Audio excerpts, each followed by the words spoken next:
तर आजची रेसिपी आपली फ्लावरची सुकी भाजी करूया. त्याला लागणार लसूण, एक टमॅटो, मसाला, तेल आणि जिरी, मीठ, शेंगदाण्याचा कूट एवढंच लागतं. साधी सरळ सोपी आणि एकदम खायला पण मस्त लागते. बनवून बघा.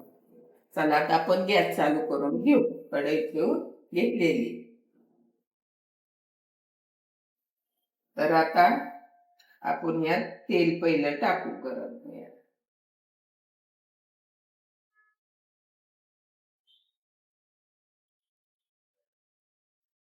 थोडीशी जिरी आधी आपण टाकून घ्यायची आहे. एकदम साध्या पद्धतीची आणि छान पण लागते खायला. लसूण टाकून घेऊया. आपलं तेल गरम झालेलं आहे. जिरी टाकली की लसूण चिंगरून टाकून द्यायचं. लई चट्टर बट्टर करत बसायला ती भाजी पण नाही नीट लागत. साधी सुती केली की बघा खाऊन एकदा करून. तर आता ही एक टमॅटो आपण आधी हे आपलं चांगलं झालेलं आहे. आता ह्यात आपण पहिल्यांदा हे फ्लावर धुवून, बटाटा एक आणि फ्लावर कापून नीट करून घेतलेला आहे ते सोडून दे. त्याला पण चांगला परतून घ्यायचा गॅस.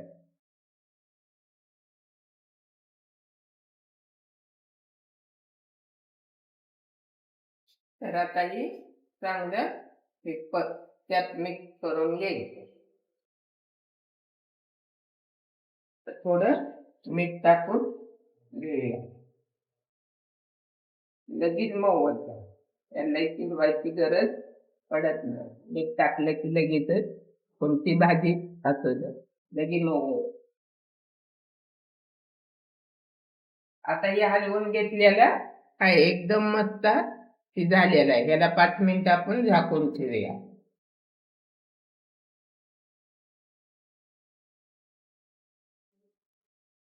तर आता झालेला आहे 2-3 मिनिटं. आपण याला उघडून घेऊया. चांगलं वापरलेलं एकदम छान वापरली. आता आपण लाल तिखट आपलं घरगुती चटणी टाकून घ्यायची. जेवढं प्रमाण तिखट पाहिजे त्यानुसार टाकून घेऊ शकता. त्याला पण चांगलं हलवून परतून घ्यायचं. तर आता आपण लाल तिखट टाकलेलं आहे. आता ही शेंगदाण्याचा कूट 2-2.5 चमचे टाकून देऊ. एकदम साधी सोपी भाजी, एकदम घरगुती छान. आणि हे फ्लावर पण आपला मऊ झालेला आहे. एकदम छान लागतो खायला. आता थोडस ठेवे 2 मिनिटं झाकून ठेव. हे असं करायचं साध्या सरस म्हणजे एकदम मस्त भाजी बनते आणि लय वेळ लागत नाही. हे बारीक करून घ्या, ते बारीक करून घ्या. नुसतं लसूण ही टाकून एकदम तडका दिला ना, त्याला तेलात आणि मिठात चांगलं परतून घ्यायचं. एकदम भारी लागते भाजी. आणि एकदा नक्की ट्राय करा आणि तुम्ही सांगा मला. कारण दुसरी कोणची रेसिपी पाहिजे तरी पण सांगा. पण एक नंबर ही भाजी लागते. नक्की ट्राय करा. आता आपण हिला उघडूया. एकदम मऊ झालेली. आता याला आपण थोडस पाणी टाकून घेऊया. आधी कोथिंबीर टाकू आणि मग पाणी टाकू.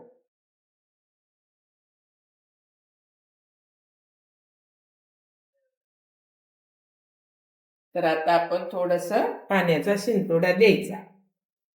एकदम थोडाच द्यायचा. कारण छानपैकी मसाला ही आपली ते चटणी मीठ सगळं एकत्र म्हणजे त्याला लागावं.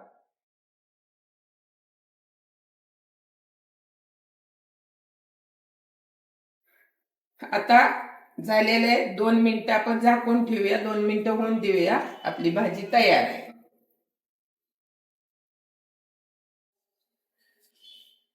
तुम्ही ती एकदा नक्की ट्राय करा आणि मग मला सांगा कशी लागते. तुम्ही नावच काढणार, एकदम भारी लागते. आता झालेले आहे, 2 मिनिटं आपण उघडून घेऊया. तर आता ही झालेली आहे, शिजलेला पण चावल. 2 मिनिटात आपली झाली भाजी, एकदम छान झालेली आहे. आणि तुम्हाला दुसरी कोणची रेसिपी पाहिजे तर नक्की मला कमेंट करून विचारा, मी नक्की देईन. तर आता आपली भाजी झालेली आहे, आता आपण काढून घेऊया. तर आता आपली फ्लावरची भाजी काढून घेतलेली आणि एकदम छान झालेली, एकदम वासित. एकदा नक्की तुम्ही बी ट्राय करा, कशी होती ती पण सांगा, मला कमेंट करून नक्की सांगा.